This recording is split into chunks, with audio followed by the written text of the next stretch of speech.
Good afternoon, everyone, and thank you for joining today's telephone town hall. My name is Greg Marshall, and I'm the state director at AARP Vermont.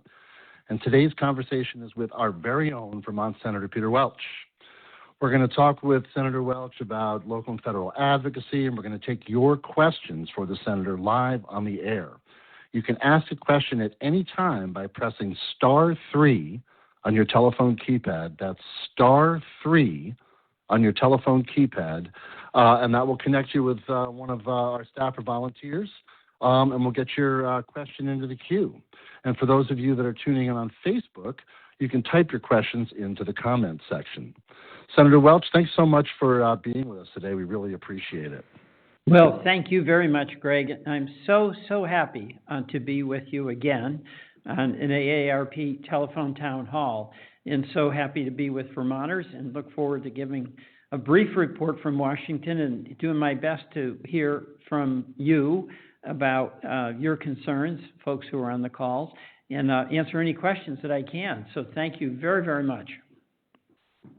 Well, Senators, I think I said to you right before we started the call, I think this is we're now entering year 20 with you joining us on statewide telephone town halls dating way back to your time as the Senate President Pro Tem in Montpelier, through your years in the House, and now as our United States Senator. So I think we, AARP Vermont, and all of our members always appreciate your willingness to do these calls with us. And we'd like to give you an opportunity right now to provide some opening remarks, and then we'll get home with some calls and some questions. Well, let me talk. Go ahead. I will. First of all, let me talk about some of the things that are always, and rightly always, of concern to older Vermonters and older Americans, and that's Social Security and its Medicare. And Social Security is solid. We're going to absolutely fight to guarantee that there's no cut in benefits.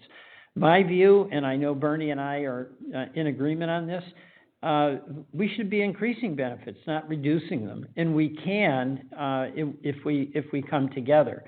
But I do want to provide assurance to Vermonters who are depending on Social Security to try to get by. And Social Security benefits for most Vermonters are pretty meager. It's not like you really can just have a good time with it. You can barely pay your bills. So I just want to get upfront offer real assurance that absolutely we're going to continue to protect Social Security. There's some things I'm working on that would try to increase the benefits. In January, I introduced a bill called COLAs. That's, of course, the cost of living increase, the Don't Count Act, and that would exclude Social Security cost of living adjustments from income eligibility for people who are applying for SNAP benefits. I also, this is amazing to me. I ran into a Vermonter who told me about the Social Security Survivor Benefits Act. When you lose your partner, that's a horrible, horrible event. But the Social Security burial benefit is $250. And it hasn't been changed since it went into effect in the 50s. So we want to bring it up to about $3,500 or so, so that helps at a time of great peril. And I've also co-sponsored the Seniors Deserve Smarter Care Act of 2025, and that prohibits the agency down here from using AI to decide whether to approve or deny benefits to you when you're getting Medicare-provided health care. And, one of the real frustrations that people have, these prior approvals, you're sick, your doctor tells you you need this or you need a certain procedure, and then you've got to go, and especially true non-Medicare, but in Medicare, you've got to go through a bunch of hoops. And it would just get worse if it was AI as opposed to at least a person making a specific evaluation of your particular situation. And I continue to work on trying to get the cost of prescription drugs lower. In our country, we pay by far the highest prices for any kind of medication. We pay 4 or 5 times what the same product is sold for in, say, Canada or France or England or Australia. And that's just a function of the government not doing enough to protect the consumer, and that's you. So I'm going to keep working on that. Medicare and Social Security, Greg mentioned that we've been doing these meetings for 20 years, and for 20 years I've been promising, in assuring and following through on doing everything to protect Social Security benefits and Medicare benefits. Those are really, really essential, and I have to say I think there's a bipartisan awareness of that. So I'll stop there, but I'm ready to talk to you about anything. I'm very upset, as all of us are, about what ICE is doing in Minneapolis. It's horrifying. Those two people who got shot, they were not. They were out exercising their rights to be speaking out, and then there was no justification whatsoever for those two people being killed. And then for Kristi Noem to call Renee Good and Stephen Preddy domestic terrorists is absolutely appalling to me. And all of us here, me, Bernie, and Becca, and Governor Scott back home have condemned what ICE did there. So, Greg, I'll stop there and be glad to open it up for questions from anyone who wants to reach out. Thanks so much, Senator. Just want to remind people that AARP is a nonpartisan organization, and we've worked with Republican and Democratic administrations and Republican and Democratic members of Congress for all the years that we've been around. And AARP is in your corner, and we're fighting for issues that matter to you, including all of the ones today that Senator Welch has already mentioned. And again, this is an interactive call, and that means that you're going to be able to ask Senator Welch questions live on the air today by pressing *3 on your telephone keypad. That's *3 on your telephone keypad, and we'll get you in the queue so that you can ask Senator Welch a question live on the air today. We're going to go to our first question, and that's from John in Cavendish. John, what's your question for Senator Welch today? Hi, Senator Welch. I wanted to ask you a question about Trump has been on Facebook saying that all eligible people that have been retired or on Social Security are going to get a $3,600 card by fuel for their car, home heating oil, food for their table, and everything else. I can't imagine this happening, but is that true? I don't think it is true. You know, this is all about the tariffs. These tariffs are really hurting Vermont, Vermont businesses. You know, let me step back a minute here. President Trump is unilaterally imposing tariffs, like on Canada, like on Mexico, like on Brazil. A tariff is a tax. You know, that means that if you're going to buy something, let's say from Canada, and it's going to be imported to you down there in Cavendish, and if the president puts a 50% tariff on it, then the price to you is going to be 50% more. And I'm against these tariffs because it's a cost, it's a tax that you end up having to pay.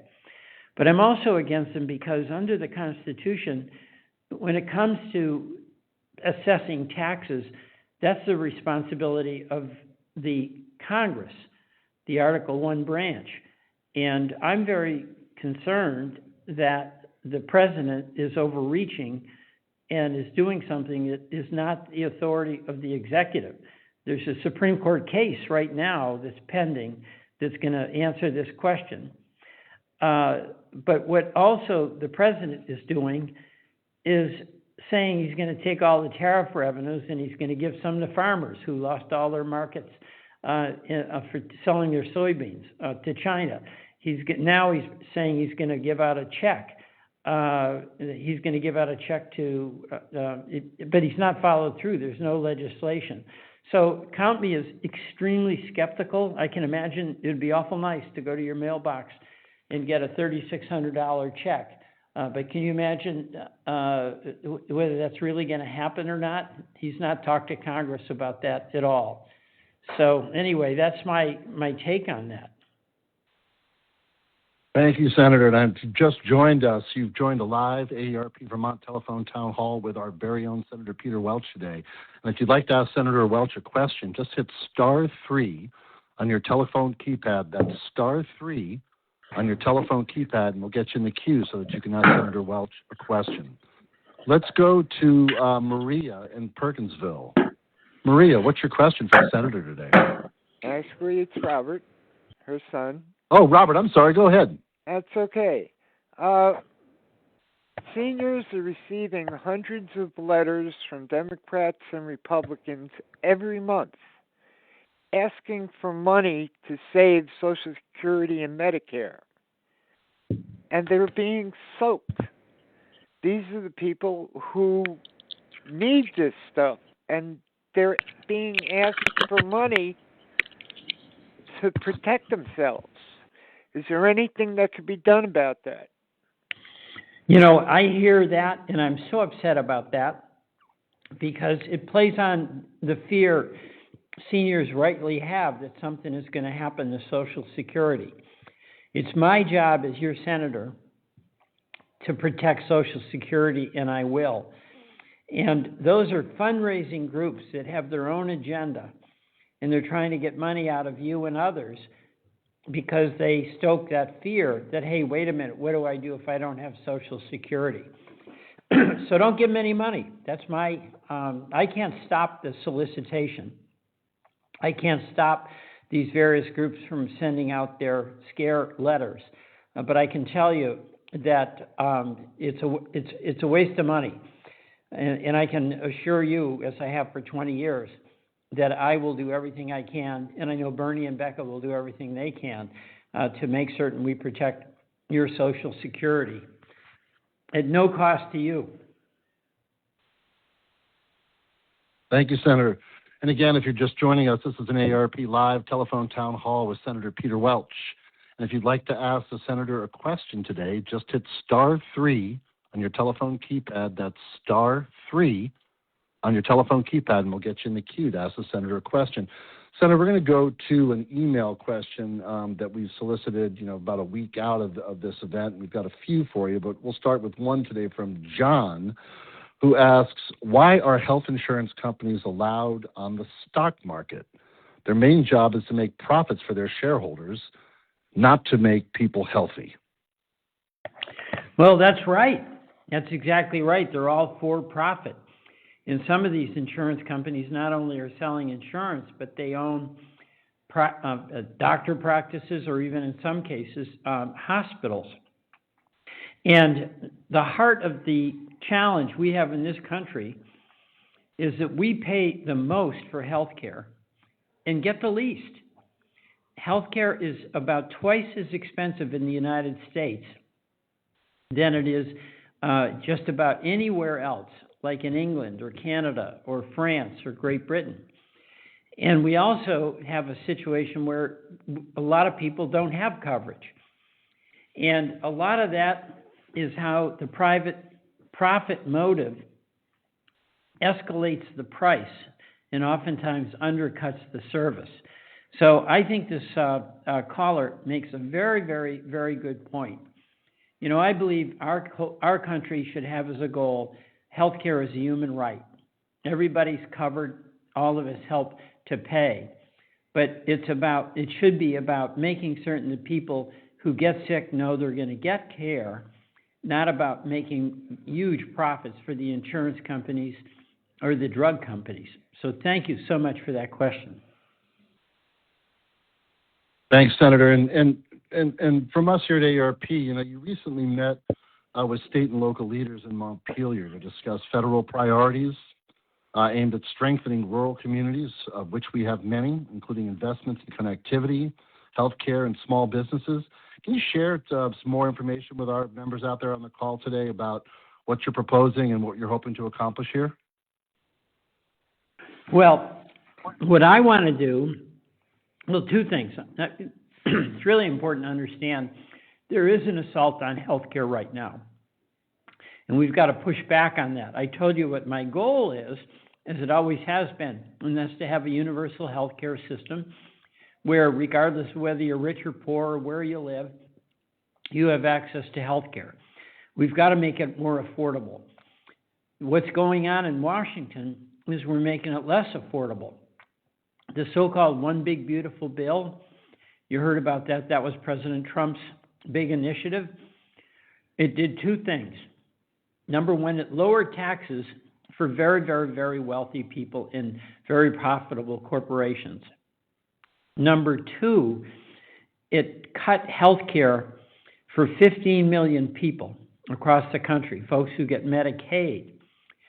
That is going to be very bad for people, even if they're not on Medicaid, because that means our hospitals and our doctors who provide care won't get paid, and they'll try to make up for the revenue, and some of these insurance companies will do it to shift costs onto the private market.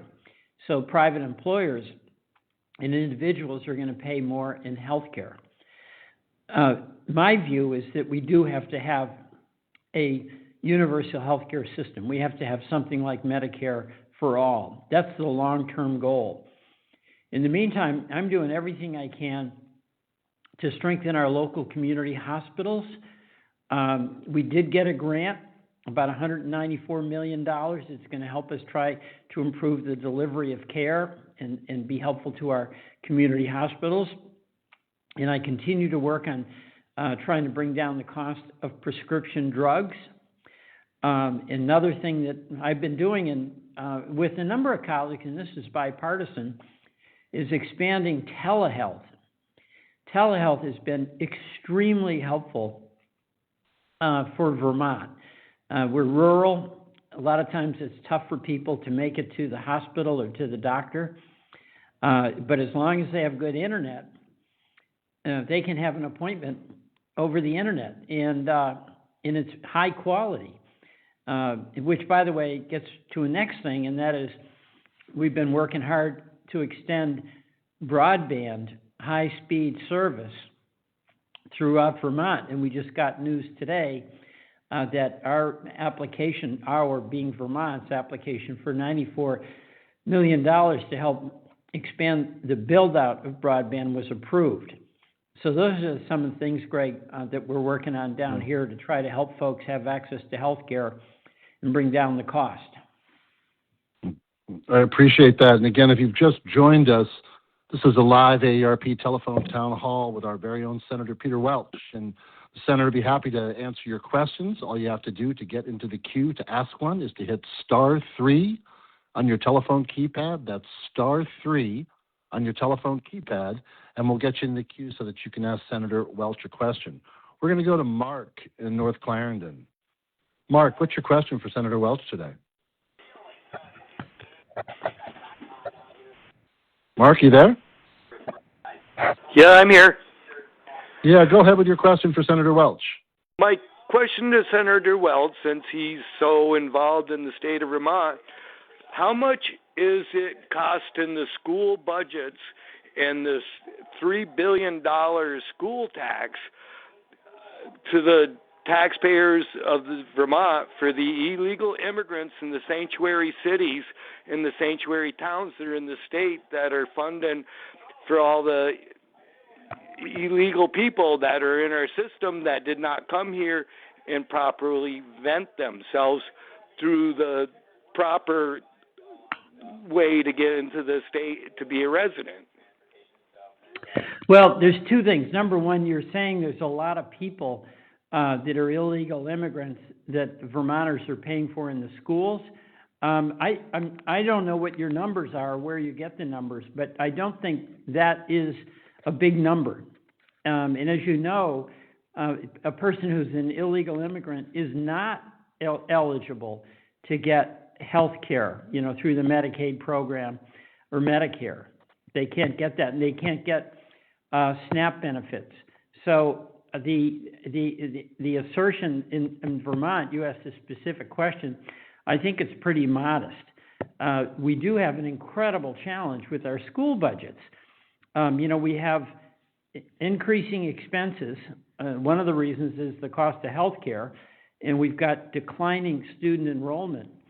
So we've got, my view, a real property tax crisis an education crisis in Vermont. And I say that as a citizen of Vermont and as a property taxpayer. You know, I don't have authority over our school budgets as your senator here in Washington. That's a local matter and a state matter. But I can tell you that as far as illegal immigration, the impact on our budget is way less than is oftentimes asserted. But thank you so much for that question, Mark. Thanks, Senator Welch. And again, this is an AARP live telephone town hall with Senator Peter Welch. And if you'd like to ask the senator a question, just hit *3 on your telephone keypad. That's *3 on your telephone keypad, and we'll get you in the queue so you can ask the senator a question. Let's go to Sharon in Grand Isle. Sharon, what's your question for Senator Welch today? Hi. I was scammed online this fall and lost most of my savings. And I know many others here have experienced the same thing, where elderly and, you know, things like this are happening everywhere. And first I want to just say thank you. You three have done so much, and we're so grateful in this state to have good representatives in the mess that this country's in. But now, so I guess it's perhaps a question, how can we get help with this? The scams are changing every day. They're very, very smart. And I wonder if there are things that you folks are doing to try to stem the tide of this thing, these scams. Well, yeah. Sharon, first of all, I am so sad about that happening to you and losing your savings. Oh, my goodness, that is just a horrible, horrible situation. And, of course, in addition to losing your savings, you feel really ripped off and vulnerable. So I want to express to you my sadness that happened.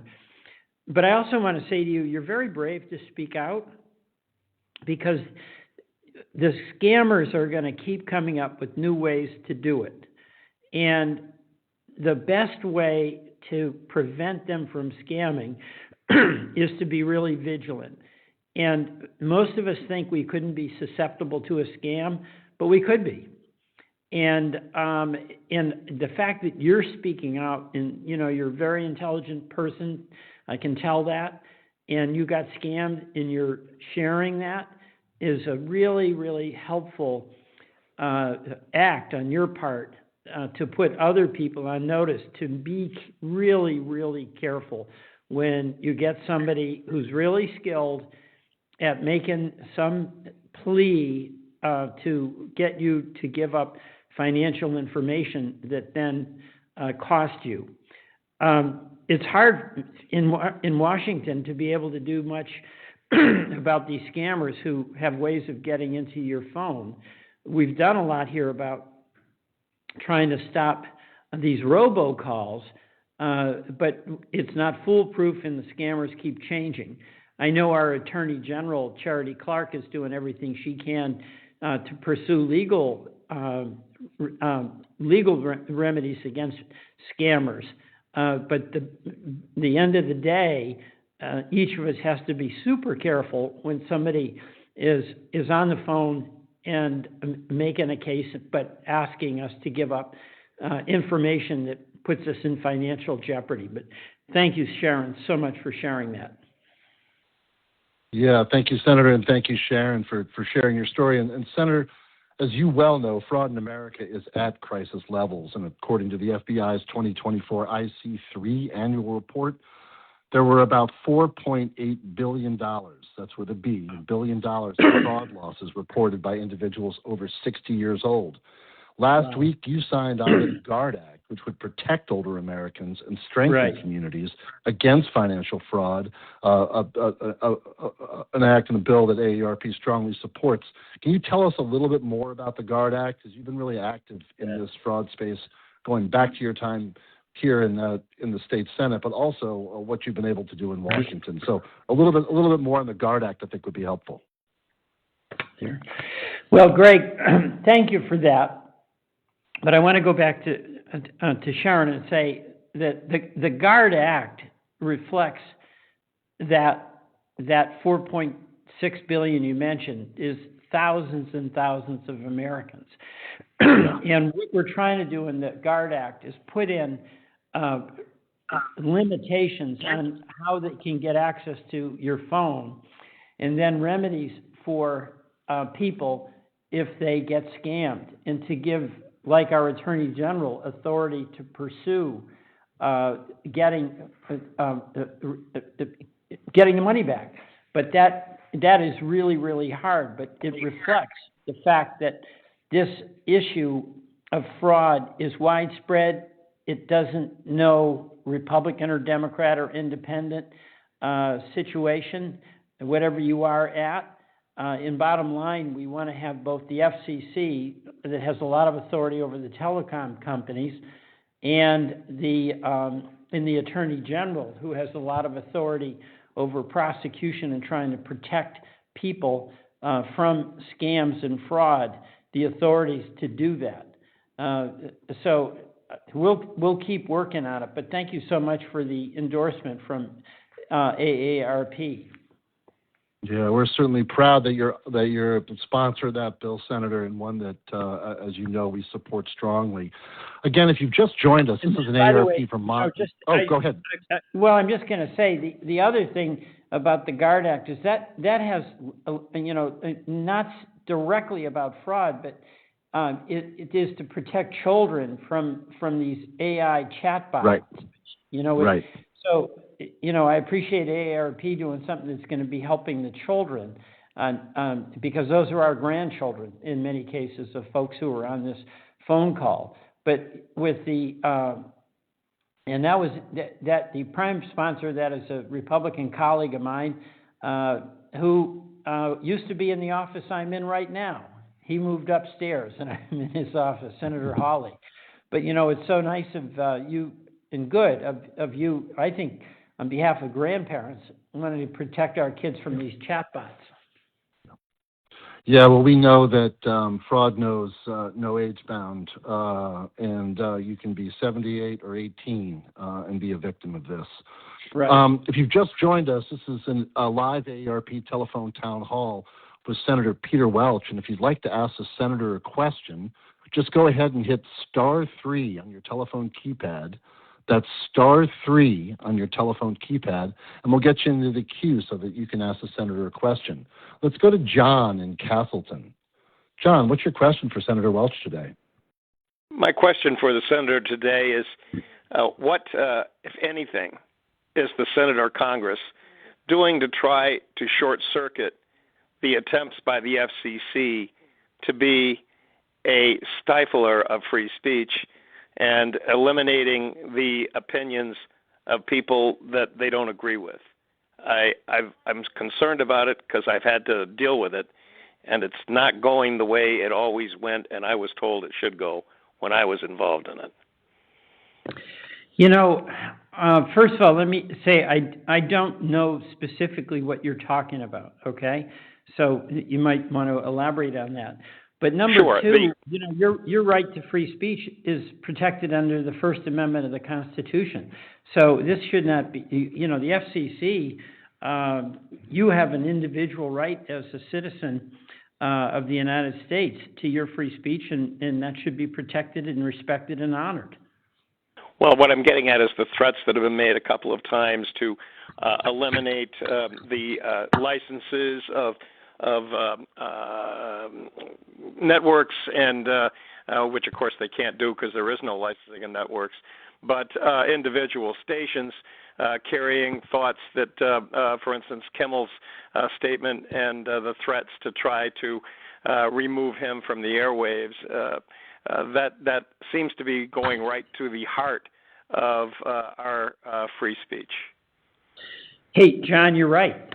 I mean, actually, now I'm understanding a little better your point. You're talking about the president is suing people, like suing newspapers because he doesn't like the articles that are in there. There was a suit that the president threatened because a poll was published in a newspaper and the president didn't like the poll. There was the CBS payment, I think, to the Trump camp, to Donald Trump. So that, in my view, is an executive overreach and an abuse. It's curtailing free speech, particularly in the media, where they have a special role to be able to speak out and have special protections, and that's being challenged by an executive. And the way in which the president is able to do that is because CBS Paramount, when they wanted to have a merger, was going to need approval. You mentioned the FCC. They were involved in the authority to decide yes or no on the merger. So obviously CBS feels a great threat to CBS Paramount and pays the money, even though most lawyers said there was literally no valid claim. So I see where you're coming from, John, and I share your concern. Many of us have spoken out about that. It's an area where my view is the president is abusing his authority.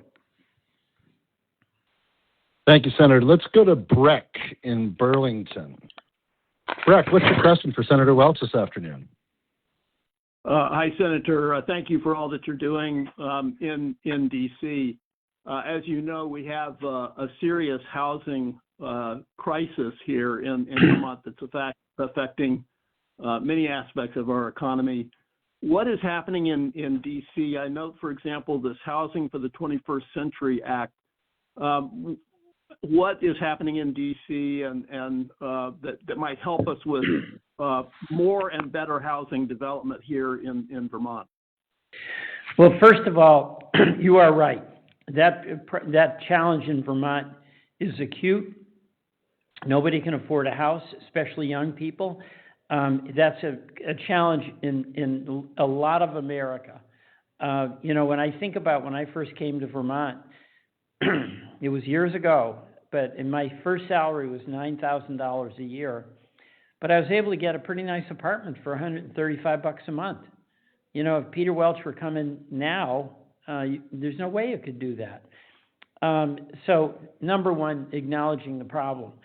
Second, the federal and state and local levels have to work together on this because there's no way around solving this without building a lot more housing. We have about 20 million fewer units in the country than we need. We're just not keeping up with the construction. And also what you're seeing in Vermont is a lot of the builders, understandably, the market that they want to build to are folks who are getting very expensive second homes, but not the market that is people just buying their first home, a starter home. The legislation that passed the House and is going through the Senate provides some carrots and sticks, for communities that kind of ease the permit process or establish places where homes can be built. There are some incentives where we can provide some help with the interest rates on loans that would be included. In Vermont, as you know, the legislature passed some legislation that essentially makes it addresses zoning issues because a lot of times zoning is used as a way to prevent building of homes. The federal legislation also provides incentives for building around transit stations. That's not as big a deal for us in Vermont because we don't have that kind of mass transit. But what it reflects is at both the state and the federal level a recognition that we've got to have policies that make it easier and it's less expensive and quicker to build housing. One of the things that's, by the way, hurting us are those tariffs. Somebody earlier on spoke to me about the tariffs, but these tariffs are making the prices of inputs go up. Anything with steel, anything with lumber, that's adding to the cost of housing.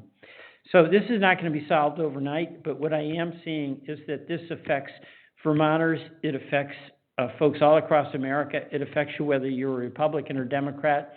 It's very painful if you're a parent and you're seeing the challenge of your kids getting started, not being able to come anywhere within reach of putting a down payment on a decent home or even a condo.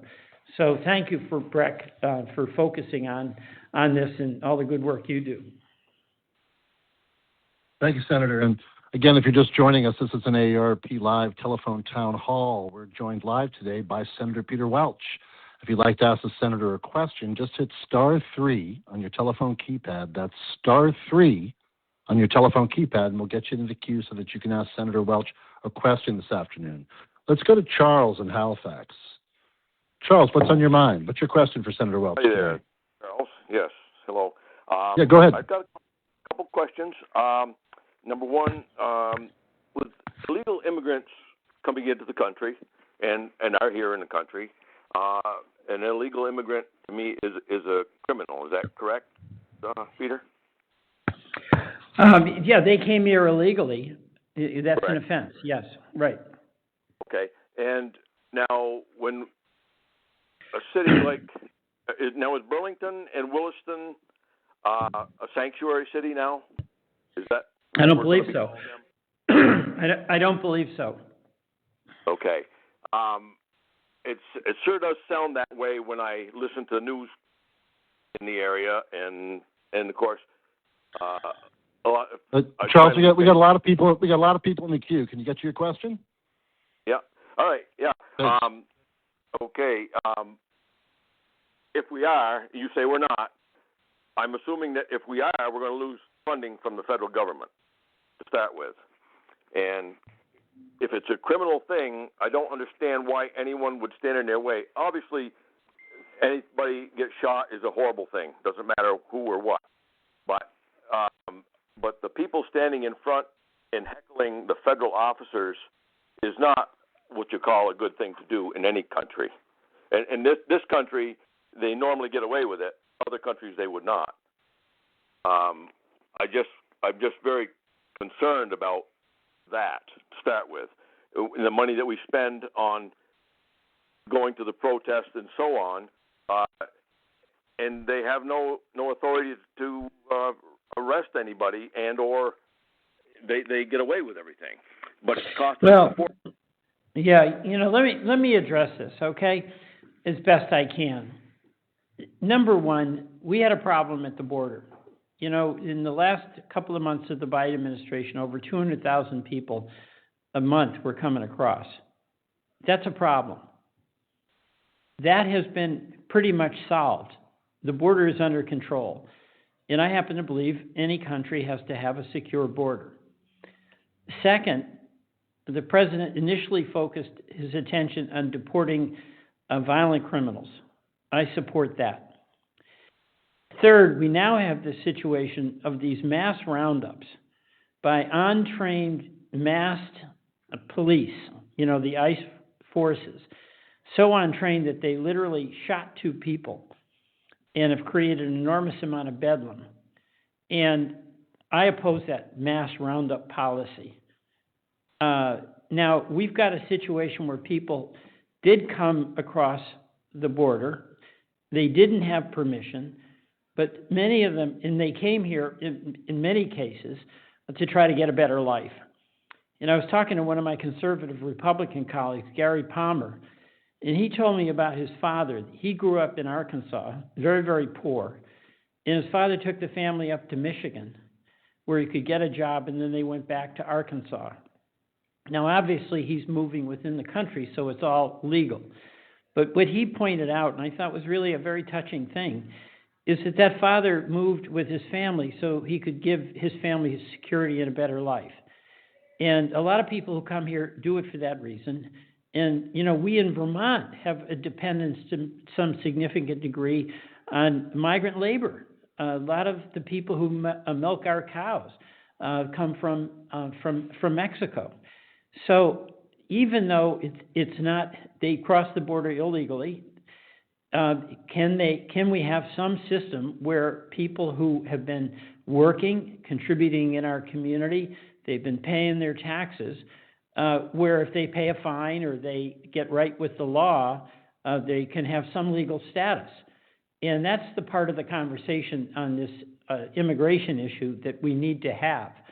It would be a disaster for us in Vermont if all those people who were milking our cows and they're valued employees on our farms suddenly were rounded up. We've got a lot of folks who are doing good work in construction. What are we going to do without them? I mean, the fact is, I think in addition to having a secure border, in addition to deporting criminals, we actually have to find a way to have legal immigration. So that's where I'm coming from on that. But thank you so much for your question. Thank you, Senator Welch. And again, this is an AARP Live telephone town hall. And if you've just joined us, we're joined today by Senator Peter Welch, and he's taking your questions. And you can ask Senator Welch a question by hitting *3 on your telephone keypad. That's *3 on your telephone keypad. We'll get you into the queue, and you can ask Senator Welch a question.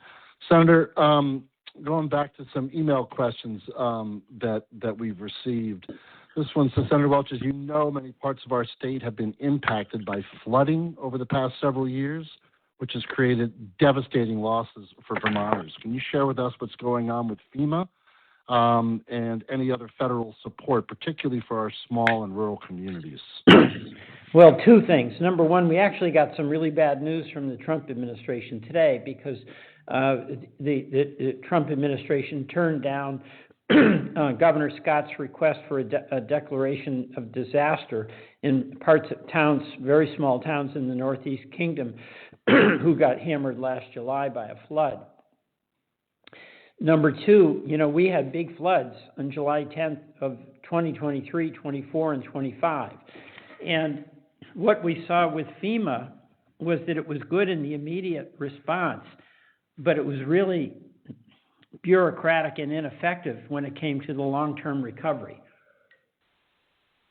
And that's why I am introducing legislation, and I'm working with Republicans on this, because if a flood hits them, it has the same impact on their people as it does, it doesn't matter whether you're a Democrat or Republican. If your home gets destroyed by a flood, you need help. And what I've seen with FEMA is in order to get help, we've got to really have the power and the authority and the responsibility be much more at the local level. We need federal funds because a small town does not have the taxing capacity to pay for all the bridges and road damage that happens. But the local people are the ones who best know how to get that road fixed and that bridge repaired sooner rather than later. So I had a roundtable with a number of my Republican and Democratic colleagues, and we share the view that putting confidence in the local community leaders is better than having the responsibility delegated to distant and remote FEMA administrators. In fact, the FEMA administration central office for Vermont is in Puerto Rico. So obviously that person is not going to be particularly familiar with what's going on in Sutton or Londonderry or Ludlow or Burke. So that's, I think, really, really important for us to address. I'm very disappointed about Kristi Noem, who's the head of FEMA in her capacity as Secretary of Homeland Services, because she says she wants to abolish it. And that is totally wrong. I mean, we can abolish FEMA when we can abolish big weather events and floods and hurricanes and fires. So we've got to, I think, have a reformed FEMA where the federal government uses its financial capacity to provide aid to communities that are hit by a major storm, but depend on local leadership for the actual implementation. Thank you. Thanks, Senator. We're going to take a quick moment here to do a quick poll for all those AARP members out there who are joining us today. Here's the question. What issue is most impacting your ability to age comfortably in Vermont? Press 1 if it's affordable housing.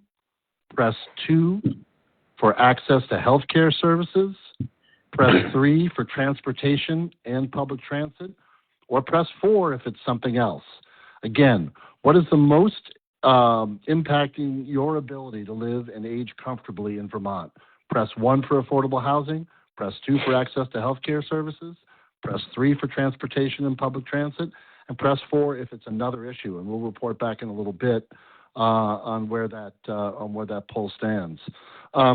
Senator, you have a long history of working on reforming prescription drug price practices, going all the way back to your time here at the state.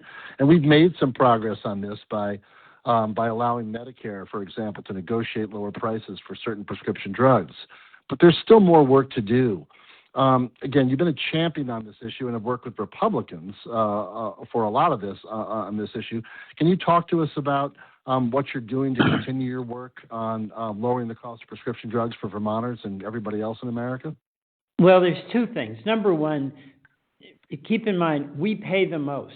We, the American taxpayer, the American consumer, for prescription drugs, and we pay by far the most of any citizens in any country, and that's not right. So, the same drug that in France may cost $100, here costs $500, okay? So I've long advocated for the government to negotiate on behalf of consumers so that we get a fair price. We finally made progress in that when we passed the prescription drug price negotiation bill.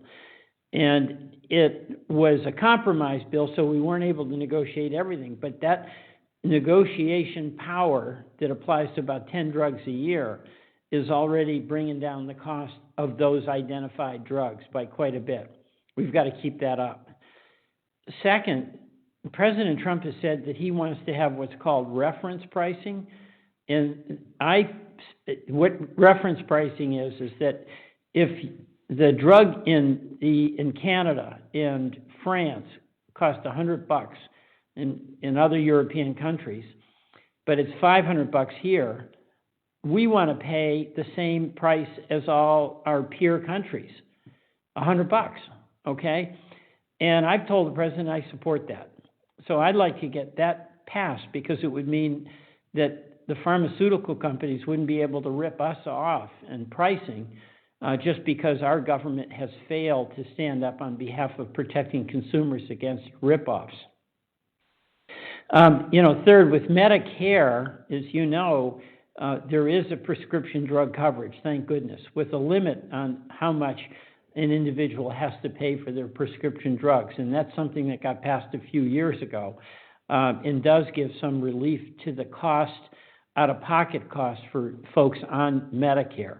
So that's very, very important. And it's good for folks on Medicare, but it still hurts the Medicare program because it means they have to pay, the program has to pay a big expense, much more than it should have to if we had price negotiation.